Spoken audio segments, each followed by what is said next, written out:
Hello and welcome to some more Star Citizen with updates to Alpha 3.3, 3.3.5, changes to 3.4, a quick talk about game dev branches, all summarised from around the verse, pillar talk, and a little bit on gas tech too.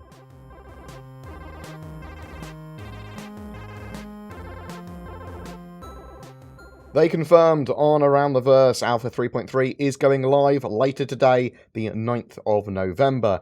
3.3.5 is going to a PTU of some sort, probably Ivocati, but they could have a slightly different plan for it.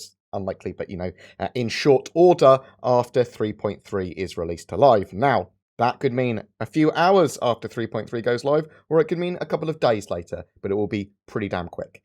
Object container streaming is now stable enough to support 3.3 and their future plans, scaling their massive world on the client side.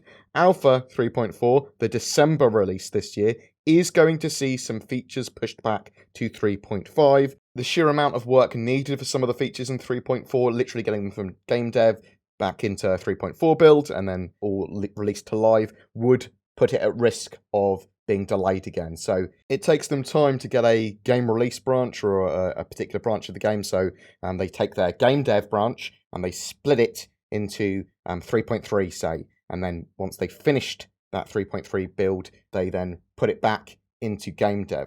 And that actually takes a lot of time, that process. So what they seem to be doing is keeping on the 3.3.5 game dev branch for 3.4. Meaning they can bring some of the more simple things over from 3.4 that was supposed to be there and move some of the more complex things to 3.5. So, what does this actually mean? That means that female characters, ArcCorp, with the procedural planet improvements and procedural city improvements, and the 300 series are going to be moving to March 2019 3.5's builds. We're still going to be getting the Hurston Business District, FOIP and VoIP polish, a load of ships and vehicles, and other updates in 3.4, but it is effectively a 3.4 light build now, and that's going to be ready and live, apparently by the 20th of December. Their goal with their game dev, which is the main branch of like all of the game components there, that some of which are being tested, some of which sort of like everything. They want to make this as stable as possible and the branching into different builds as efficient as possible. So they're going to be quarantining each section of future game dev branches and then have devs working on individual sections of the quarantined branch on the feature that they're working on. So once that's finished, that feature, they'll review it and then it will go to a QA test request to be fully tested, or a QATR. If it's stable and doesn't hurt performance, it will then get added to the main game dev branch where it's not quarantined anymore and everyone can use it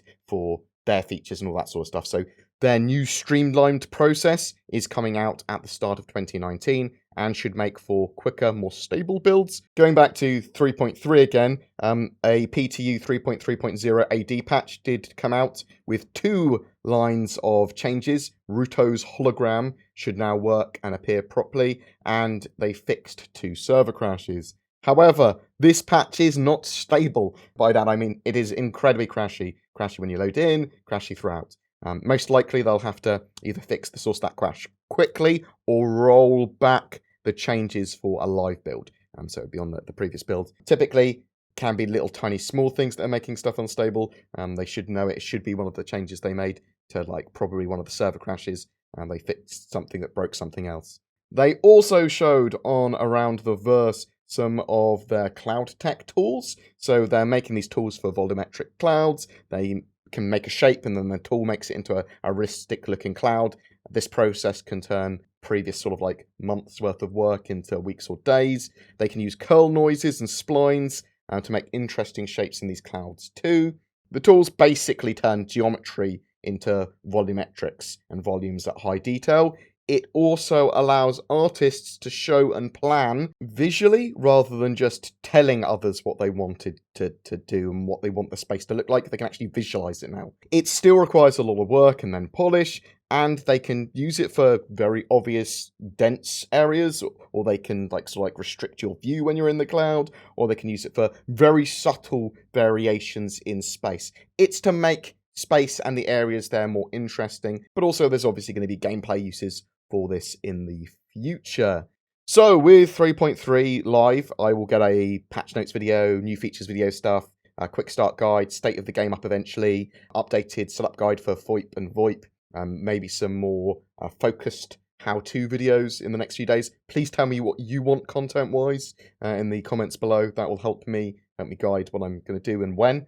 3.4 roadmap stuff, we'll update that in a focused video once we know a little bit more exactly how that's all going to change. Hopefully later today they will show all the changes that they're doing to 3.4, and then we can analyze that. But please tell me what you think of 3.3 and 3.3.5, the concessions that have been made for 3.4 Lite. I honestly didn't think ArcCorp was going to slip to 3.5, but at least they explained their process in detail in Around the Verse, which I do appreciate. But whatever your thoughts are, I'd like to know them. Chuck them in the comments below. If you don't have Star Citizen yet, be sure to create an account with the links below to receive 5,000 UEC, the in-game currency, as a bonus, and to participate in any free flight. Every month we have a ship giveaway. For November, I am giving away a Saber Raven, Star Citizen game package, and a CitizenCon 2948 digital goodies pack. All you need to do to be in for a chance of winning is be subscribed to my YouTube channel and comment on any of my videos made during the month. More details below. If you would like to further support the channel, the links to my Patreon and donations are down in the description below as well. If you are considering getting or upgrading your gaming PC for Star Citizen or any other game for that matter, instead consider the Shadow Cloud gaming service. It's a subscription-based service that leverages your internet connection to turn any appropriate device, whether it be an old PC, smartphone, tablet, and more, into a powerful Windows 10 gaming PC. It's been working well in the latest 3.3.0 PTU patch of Star Citizen. I'm going to try and maintain a best practices guide on my website as well. More information is available in the links below, and if you do decide to try it, use the code BoredGamer to get a discount. Thanks for watching, guys, and I'll see you in the verse.